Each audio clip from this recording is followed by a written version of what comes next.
She sold happiness in glass jars. The poster read, "Happiness sold in glass jars. Call today." And underneath the text was a phone number. I was walking home from a long, exhausting day of work when I caught a glimpse of the paper stapled on an old telephone pole. I took a picture of it, thinking it was amusing. I was going to show my wife once I got to our apartment, but I was caught up with chores and forgot about it. Dinner, dishes, laundry, packing a snack for our daughter, putting her to bed, then putting her toys away that she'd left out in the living room. Every night, it was the exact same routine. The next day, I awoke sleeping back to back with my wife. I always had to get up earlier than she did for my job, so I quietly got ready for the day and headed out the door. At work, I was updating the company's latest expense report. Most days were similar to this one. They were basically paying me to stare at a computer for 9 hours a day and input a couple numbers into a spreadsheet. I finished my work very quickly, so I decided to head out of the office early. It also helped that it was a Friday, and a lot of people leave early at the end of the week. On my walk back, I was thinking of what my life had become. I did this often. I always dreamed of traveling when I was younger. I wanted to drive across the country or solo backpack across Europe. Then I met Kelsey. Don't get me wrong, I loved Kelsey. I still do. We just don't have that spark anymore. When you meet someone and get in a relationship, whether it's meant to be or not, some of your personal life plans have to be put on hold. And then that relationship turns to marriage, and then you have a baby. Then you have to enroll your daughter in a preschool.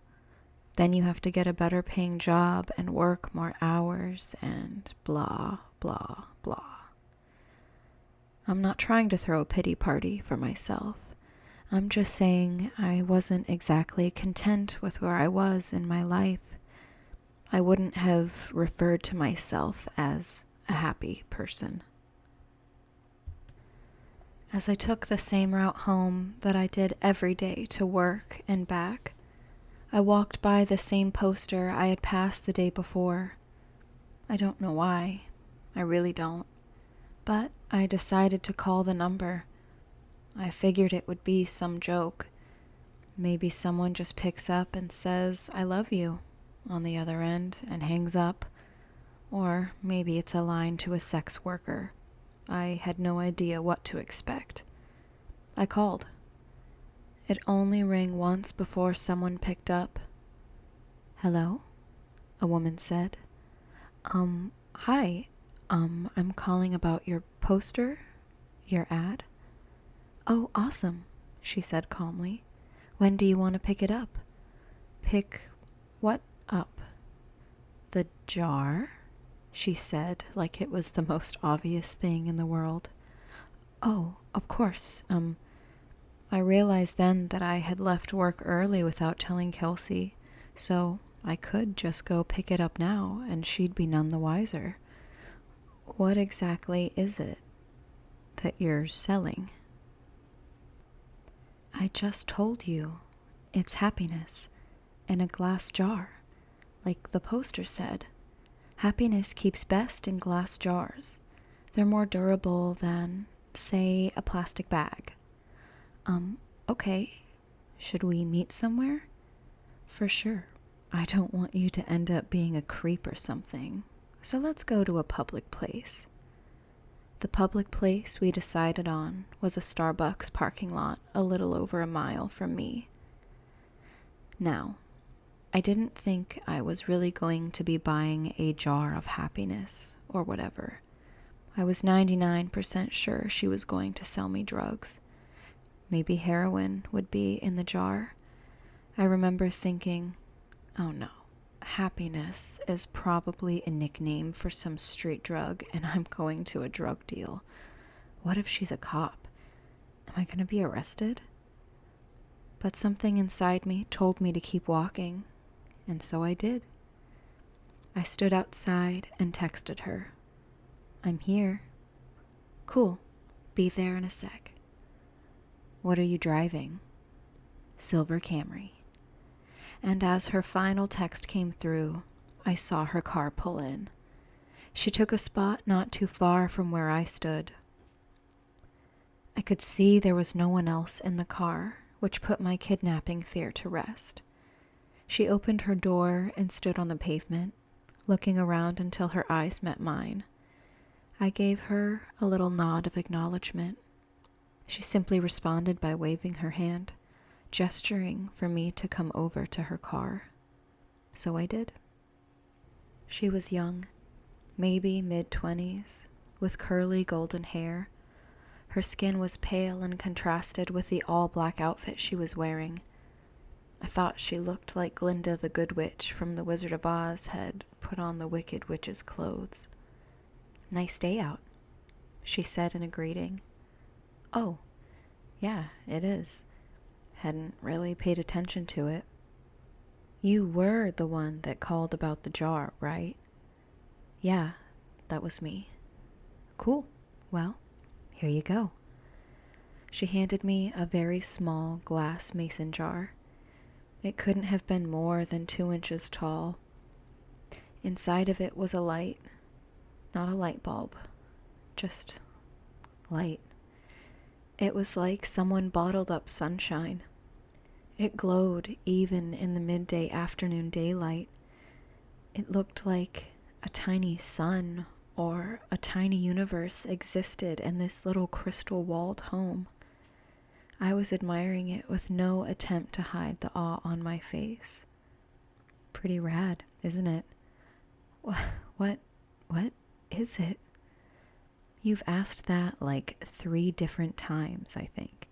My answer is still the same. It is happiness. Happiness in a glass jar. What do I do with it? Keep it, she said simply. If you have any problems, shoot me a text. She started to get into her car. Wait, I said. I thought you were selling this. How much is it? Don't worry, man, she said with a smile. You'll pay. She closed her door, and I stepped out of her way as she backed up, then drove off. What the hell had just happened? What was I holding? I looked down at the jar again. Its radiance was simply mesmerizing. I put it in my pocket and could see its glow slightly through my pants. I began to walk home. What was just a nice sunny day quickly changed into a rainy one with clouds wrapping the sky. It was not forecasted that it would rain, or else I would have ridden the bus or subway to work that day. I jogged home, trying not to get too drenched. I finally found shelter once I made it into my apartment building. I walked up to my door and found that my key wasn't on my key ring anymore. Shit, I can't believe I lost it again, I thought. I knocked on the door and said in a somewhat loud voice, Hey babe, it's me. I don't know what happened to my key. I heard the door being unlocked from the other side. When the door opened, I was greeted by a large, heavy-set man with greasy hair and an unkempt goatee. He said, I think you got the wrong door, bud. Oh, I said, disoriented. My bad. Sorry. Have a good one. He let out a chuckle as he closed the door. Apartment number 33. I know that was my apartment. I know it was. I'd been in apartment 33 for 5 years now, but that was not my apartment. From what I could see inside, all the furniture was different. It was painted a different color. It was all wrong. I felt like I'd hit my head and was drugged. In that moment, nothing made sense. I pulled out my phone to call Kelsey so she could calm me down and tell me I just got confused for a second. but her contact wasn't in my phone. In fact, nothing was in my phone. I had no messages with her, no previous calls, no pictures. It was like my phone reset to its factory settings. Did that girl somehow switch my phone out when I wasn't looking? I would have just dialed Kelsey's number manually, but I couldn't quite remember it. I had known it by heart before, but not anymore. I needed to get back to the office. I had all my contacts backed up on my work computer. Since it was still raining, I hopped on the bus, which had a stop right in front of the apartment complex. I rode downtown toward my office, the whole time staring at my wet shoes, wondering what the hell was going on. We have a key card access to our building, so only authorized personnel can get inside. I always keep my access card in my wallet. Always. But, surprise, surprise, it wasn't there. I buzzed into the speaker we had for guests with appointments, or employees as a backup in case anyone lost or forgot their card. Hey, this is Tim. I must have lost my card. My employee number is... I stopped as I drew a blank. A voice came through the speaker. Tim, you got cut out. What's your employee number? I can't remember. That's fine. Just tell me your full name and department. Finance. I'm in finance. My full name is Tim Brooks. 1 sec. About 30 seconds later, the man spoke to me again. We don't have a Tim Brooks working in this building. Did you have an appointment with someone? I backed up in surprise, almost tripping on my own feet. I had just been in that office an hour or two ago. What was happening to me? I felt like I was getting Alzheimer's, but going through every stage in one day. I stared at my hands, unsure if I was in the right body. I felt like the world around me was disintegrating. I wasn't in control. I was merely sitting inside somebody else's head, watching the world through their eyes. Just then, I got a text. I recognized the number immediately. It was that girl, the one who gave me the jar. I had forgotten all about it until I saw her text. Hey, how's it going? I looked at my phone, dumbfounded. It made me angry she was so nonchalant about this. She knew what was going on. She had done this somehow. What the hell did you do to me? The worst is yet to come. I was astronomically close to just chucking my phone as far as I could in frustration. I took the jar out of my pocket. It looked unchanged, still glowing just as bright. What the fuck did you do?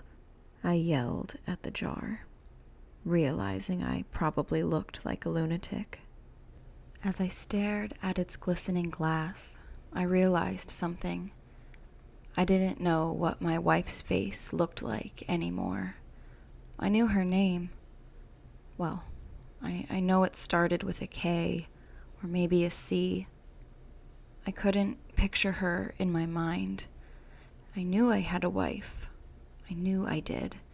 Yes, because I had a daughter. I had a wife and a daughter. I just couldn't remember their faces then, or their names, or their birthdays, or any memories I had with them. I knew they existed. They did exist. I had just seen them that morning, right? I couldn't remember how she looked or what she smelled like. What was our first date? We had a wedding, right? What about our first kiss? Or my daughter? Or was it my son? Maybe I didn't even have a kid, but my wife, or girlfriend, she was real. I knew she was. The thought was tearing me apart. I couldn't see her in my head. I couldn't recall a single fact about her. I was standing outside of this same building, but I was unsure why I was. Did I work there? I must work somewhere. The rain was accompanied by a chilly wind now. It was whipping at my face, making my nose and cheeks sting. I wanted to go home. I wanted to be with her. I wanted to be warm. I wanted to go into a shitty office job that kept a roof over my head. I wanted it all. I was soaking wet. I was miserable. I couldn't remember my parents or my childhood. Did I even have any friends? Why was I in the rain? I looked down at my hand. I was still clutching the jar.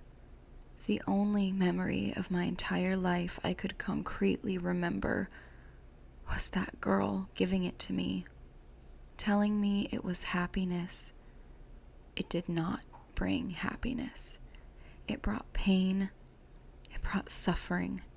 I was more miserable in that moment than I'd ever been. My phone buzzed. Break the jar, Tim. I looked at my other hand. With the setting sun and the rainy sky, I swear the jar glowed brighter than any street light near me. I didn't break it because I was following her instruction.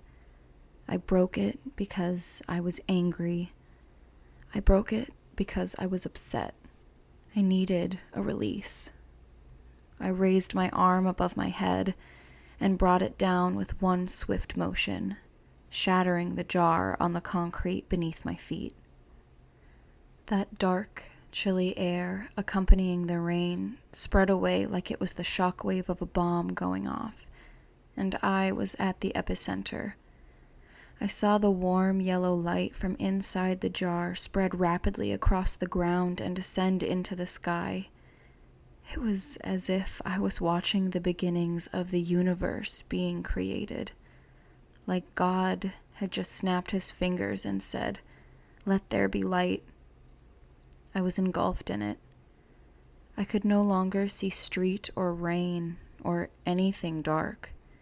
I felt like I was plummeting into a star going faster than the speed of light. It felt like sitting in front of a fire on a cold winter's night, but that warmth was covering every inch of my body. And then I blinked. Immediately, I could feel the sheets beneath me and my back barely touching my wife's. I was staring out the window. The morning light drenched through the glass and gleamed on my face. I stood from the bed and grabbed my phone. It was Friday morning. I had one text. "Let me know if you ever need another jar." I called in sick to work. I snuck into my daughter's room and greeted her with a kiss and told her she didn't have to go to preschool today. We were going to have a family day. She smiled and stretched out her arms with a yawn before curling up and falling back asleep. I got back in bed and squeezed my wife tightly. I didn't let go for hours. Our daughter came into our room and woke us up eventually. She was jumping on the bed and shouting for us to wake up. Yesterday, I may have found that annoying. Yesterday, I may have found a lot of things annoying or monotonous or dull. But not today. Today, I pulled her under the covers in between me and Kelsey. Today was going to be a good day. Today, I was happy.